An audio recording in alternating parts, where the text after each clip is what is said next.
In the Rialto Unified School District, part of our strategic plan states that we will cultivate a culture of high expectations. Kolb Middle School is doing just that and was just recently named a state and national school to watch. On this episode of the Bridge Podcast, we are excited to talk about that success at Kolb. Please welcome Mr. Armando Urteaga, former Kolb Middle School principal, Kolb Middle School teacher, Mrs. Helen Johnson, and Mr. James Nava to the Bridge Podcast.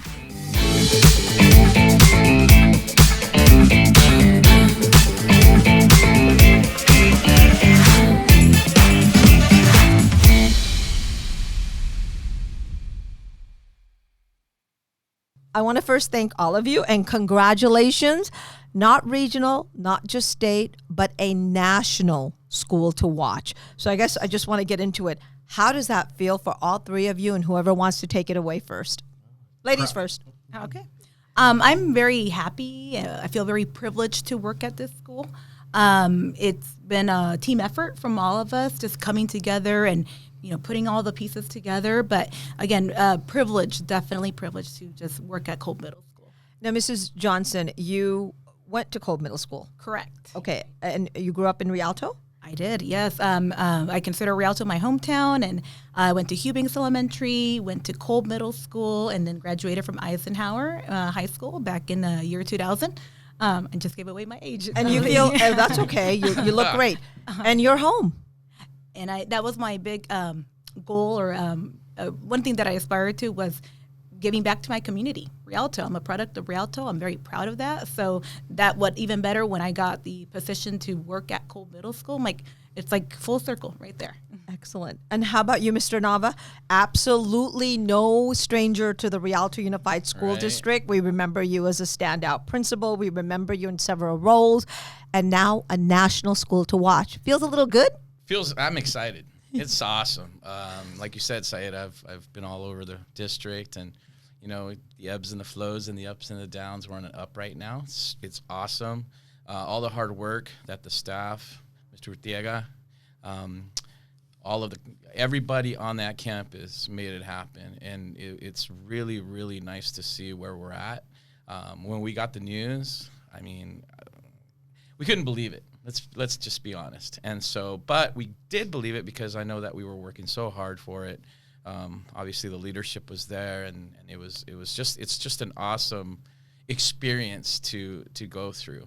So, again, being in the Rialto district for 33 years, it's always nice to do something new or to have that accomplishment happen. And so we're super happy, and I'm really excited. Wow, national school to watch. And of course, Mr. Urteaga, the former principal of Kolb Middle School, I know that you've traveled in the district. And when I say travel, like when you have said, it's not a negative thing. I mean, people say, oh, you've been all over. That's a good thing, because I think to me, what it does is it gives you experience at various levels. And so you bring all that experience into the classroom. You bring that experience onto the campus. And so give us a little background of where you were at. And then, of course, I want to talk about this trust the process. There you go. Now, well, when I first came to Rialto District, I was an AP at Eisenhower High School.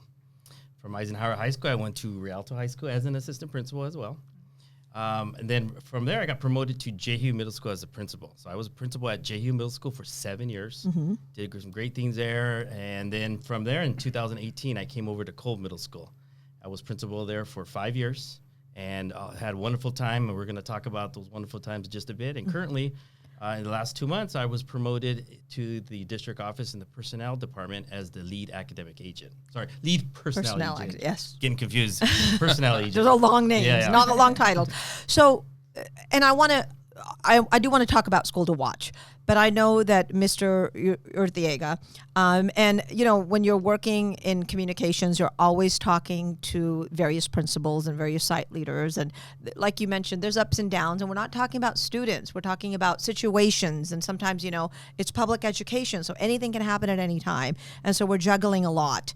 And I know that when you went from Jehu to Kolb, Kolb was a CSI school. And can you talk a little bit about that? And within a year and a half, what happened? Yeah, and you had mentioned at the beginning, how does it feel to be a school to watch? And I think my first thought is like a proud parent.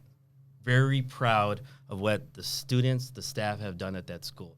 I've seen the full circle coming. You mentioned the CSI when I first got to Kolb Middle School. And can you explain what CSI is for our CSI is a audience? comprehensive school supports, and basically what it is a state notification that there needs to be some change. The academics aren't where they're supposed to be. It was notified as a low performing middle school, and there needed to be some change academic, school culture wise, student performance needed to improve, and so it's identified by the state. But the school did a great job transitioning. So being identified as a school to watch, seeing that full circle, seeing all the steps that we've taken, and we'll talk about that in those steps because they're very important steps. But I'm very proud to be the principal at the time when this all happened, and I'm proud to continue to see the great things Kolb Middle School will do that these guys will continue to happen at the school. Now, as a principal, you received this booklet, and it says schools to watch.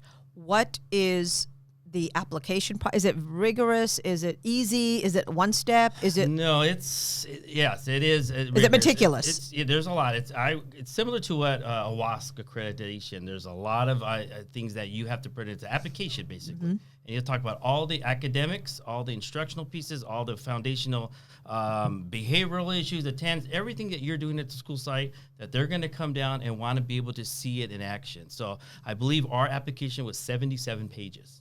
77 pages. 77 pages. 77 pages, and it took efforts of, it was teachers involved, it was parents involved, it was students involved, talking about everything that we're doing at the school site, what things that we're doing. And then part of that process was we had a site visit, where they came down and interviewed everyone, students, parents, teachers, visited classrooms, to make sure what we placed on the application is actually true. They saw it in action, and part of that process was they got a chance to see our campus live, and it was a great feeling for them to see that and to be able to justify that full application that we did, and to recognize us as a school to watch. And while you're doing this application, you have teachers who are still in the classroom working, still making sure that they're getting those academics up, the reading, the mathematics, the language arts, the social studies, as you mentioned, and also the behavioral, the wellness, the making sure that we take care of our students the way that we need to. Talk a little bit about that in the classroom, because uniquely during COVID, and I know the principal of Kolb Middle School, great a lady, Tina Ligenfelter, was also mentioning, and also went to Kolb Middle School. She was also mentioning that, Saida, during COVID, Kolb's numbers went up. Everybody had said, oh no, the numbers are going down. And yes, every school and every situation is unique. But also tell me, as teachers, how did those numbers get up? What did you do? What was the magic in the classroom, in the virtual classroom setting?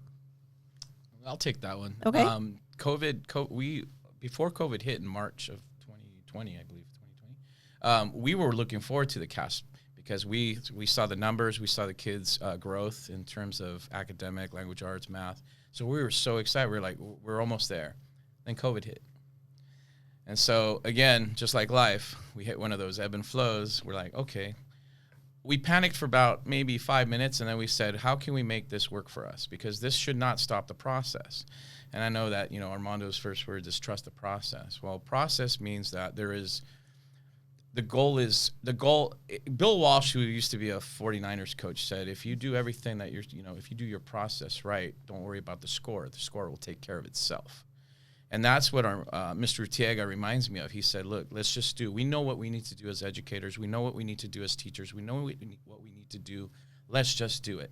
But at the same time, this was new to all of us. We had never taught online. We had never taught distance learning. I had never done it in my life. Right. So it was scary. But you can. And this is circa March 2020. March 2020. Right? When everything was shutting down. Absolutely. The world was shutting down because of the pandemic, and then it became COVID-19. Then it just became COVID. Remember, it was the Rona. Became 2 months. 2 weeks. Yeah, 2 months. 2 months. Yeah, right. So one of the things that makes Kolb strong is that a lot of us teachers started to call each other, and we started to meet with other teachers online, and we were like throwing out ideas. And one of the things that Mr. Urteaga has always said is, take that risk. No, you're not going to get anything by doing status quo or not taking that risk. Well, we're a risky bunch at Kolb, so we took that risk, and we found things that worked, we found things that didn't work, and we adjust. And so just like any other school, we're not, I don't know if we found the magic. I don't know if we just got down and did the work, and we looked for things that would benefit our students, and obviously it did. You know, from what we saw, it was working. And when we did have things that didn't work, we analyzed it and we talked about it. We didn't just say, well, this is never going to work and throw it out in the trash. Sometimes, you know, in order to succeed at something, you have to fail. And so when you fail is not, it's not failure. It's just an opportunity. And it's not final. It's not final. Absolutely You get not. back up and then you try again.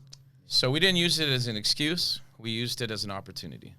And when we took that opportunity, and thank God for Mr. Urteaga, because he was like, look, I trust it. That's the one thing I love his leadership style, because unless you show him something that he shouldn't trust, he's going to trust you as a professional. He's going to trust your better judgment.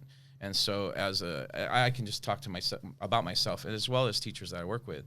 We took those risks and we were successful at it. And that's, you know, it was one of those things. It was one of those times, I guess, in our careers that we may not ever see it again, but it does show you that if you can risk, reward, thinking outside the box, literally, it all came back. And it's because if it's the benefit for students. Absolutely. That's what the key ingredients was, because I remember Mr. Urteaga would talk to the district staff saying that, you know, we're using the agency, we're using the strategic plan, but we're using it in a positive way that's going to benefit students, because our end goal for the teachers, the end goal, because we would sometimes wonder too, lights on, no one's on, what are you talking about? What are you talking about? But again, we have to trust the principals so they can trust the staff, so we can make sure we're doing the best thing for students. So it really is a process, but it's a umbrella of kindness, trust, and going through the strategic plan. I do want to ask you, Mrs. Johnson, did you feel the same way as Mr. Nava, or were you?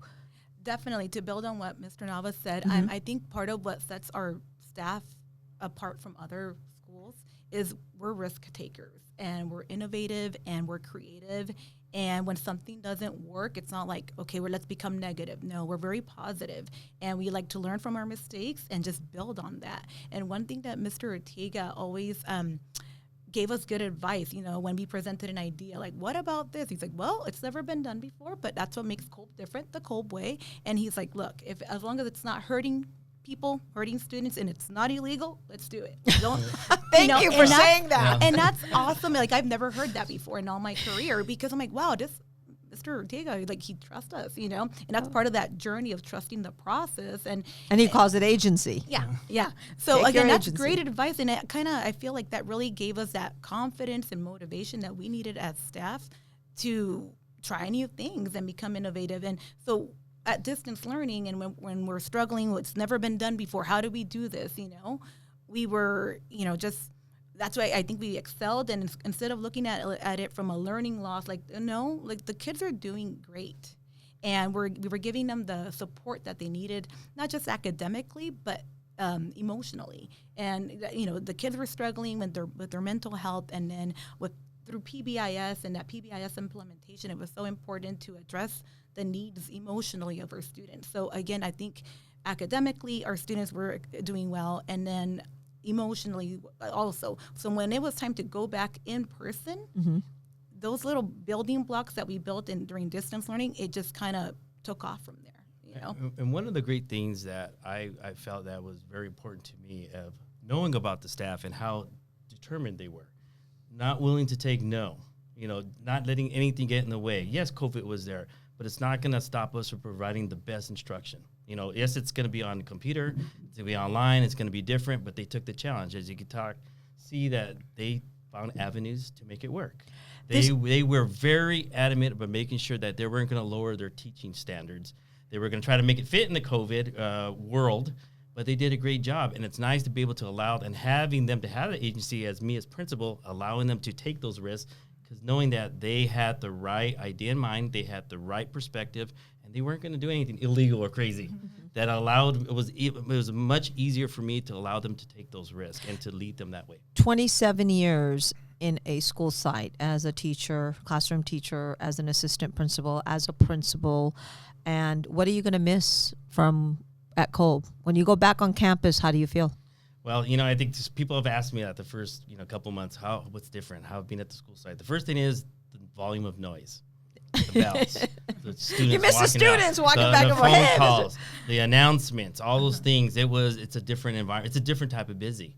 But being around students, being around kids, and the life of a school environment was missed. That's being missed. It's just a different type of busy. And that's So- why our superintendent, Dr. Avila, ever says, if you're having one of those days, I need you to go to a school site. I need you to go to a classroom. I need you to go, because that's really where not only the magic happens, because we've heard that phrase so many times, but it really makes you feel good, because the students, our students in the RUSD, make you feel so special when you come on campus. So that's a great answer.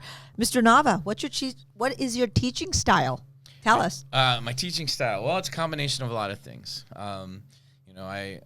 History is my thing. I love history. So like today, I had a sword in my hand because I was teaching about Spartan military history. And Thank you for saying that. Yeah, with that part. The context is Fake very important. plastic sword. Right. Yeah. Thank you. Thank you. And so we were talking about Leonidas and how he met Xerxes, but it's very Socratic. It's very theatrical. It's very, I have the kids do activities. We do. There's a fusion of art, reading. I'll put in everything, even game theories in there. And so one of the things is you have to make what you teach fun, but also at the same time there's a mix that you can make. Everything has to meet its standard, but it doesn't mean that it has to be boring. It doesn't mean that it has to be stale. So, it's not rare for some teachers to be, acting like the warrior up in the middle of the battlefield, in Thermopylae, or if you're, singing and dancing, changing your voices. But you also expect a lot from the students. And when they see that you're taking risks up in front of the room or around the room, then they're able to take risks as well. One of the things is we still are a people business. A lot of people talk about the data and let's look at spreadsheets and everything. But one of the things that's very important, especially in education, is that it's a people business. We work with students. They come from a home. They are kids. They like to be entertained. Their imaginations are still very vivid. So as a teacher, you use that. You're on stage every single day. And if you're prepared and you understand your subject matter, you know how to take what you know and give it to them so that they can use it for their lives, and so it's fun. There's days, that's not every day, we have our days, but for the most part, going to work and knowing that, today I'm going to be a Greek philosopher, or today I'm going to act like, whatever character may come up. It's fun. And so, and you want to keep it fun for the students. You want to keep it fun, but also you want to keep it to the point where they understand why you're doing it. And, obviously you're showing them that, look, you can make this fun while you're learning, but you also take that risk because, we're all here together. Absolutely. It's the magic of teaching. I mean, he brings stuff out of students. Yes, like he mentioned, there's good days and there's bad days. Are there students that maybe are not having the best days? But you keep them engaged, they're going to be active participants in their instruction. And so he does a great job. All our teachers do a great job. Oh, thank you. And what about your style? Are you carrying swords that are plastic and there's been times, I do that too occasionally. Okay.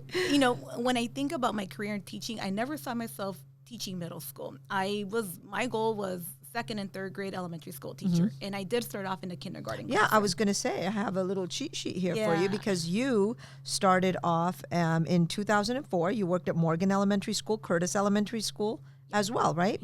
Morgan Elementary, I was an instructional aide. Okay. Going through college, I was a substitute teacher in the district. And then in 2006, I got hired to teach. And then it was 1 week I was going to teach third grade. And then it was like, you're going to teach kindergarten. And then images of kindergarten cop, started going. I was like, oh no. But I did it, and, I loved it. And then I'm like, never say never, because, I was teaching it. And then I moved up to the middle school level in 2008, and I was like, I would not. But look at me now. I love it. And again, I think it comes down to I can be a kid with them. Yes, I'm the adult, and yes, I'm the teacher. But I feel like I build my connections with my students by being silly. Making decisions with the heart is so important, because I can know all the little facts and details about history.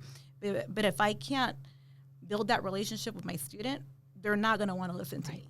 because like what James said, it's a business of humans, and it's just knowing when a student is having a rough day, knowing that and just giving them sometimes the boundaries that they need and checking up on them.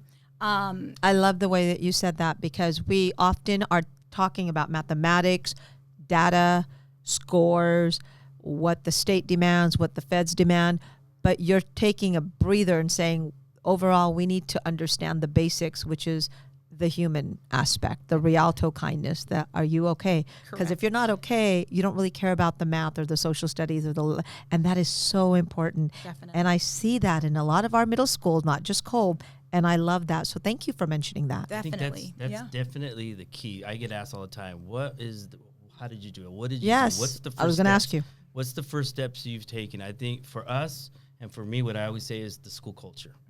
You have to know the students. You have to know your school. There's a quote, to reach them, to teach them, you got to reach them. Meaning that you got to know your kids. You got to know the students in front of you. For me as the principal, I have to know my staff. I got to know who they are. I got to be able to connect with them, build those positive relationships. You got to have those relationships in order for them to know, talking about trusting the process, talking about, I'm going to be your leader. These are the things you're doing. Yes, they might be quirky. Yes, they might be different. But if they didn't trust me, if they thought that what I was saying and just going in one ear, come out the other, and they didn't believe what I was saying because I didn't build that relationship with them, I didn't give them that sense that they were important and they were valued, it would be hard for them to trust that process. I want to thank all of you, because School to Watch is no joke. It is a massive recognition, not only in the state, but also you made national. And I just want to ask really quickly before I go on to my last question is what were the recognitions? When is the states? When is the national recognition for School to Watch? The state conference happened last month in Monterey, California, in the end of March. Okay. And we had a group of our staff members, superintendent, board members went up there along with us, and it was a great opportunity for us. We presented. We did a 45-minute presentation about what was our process and all the steps, talk about application. It was a great opportunity for us to share that.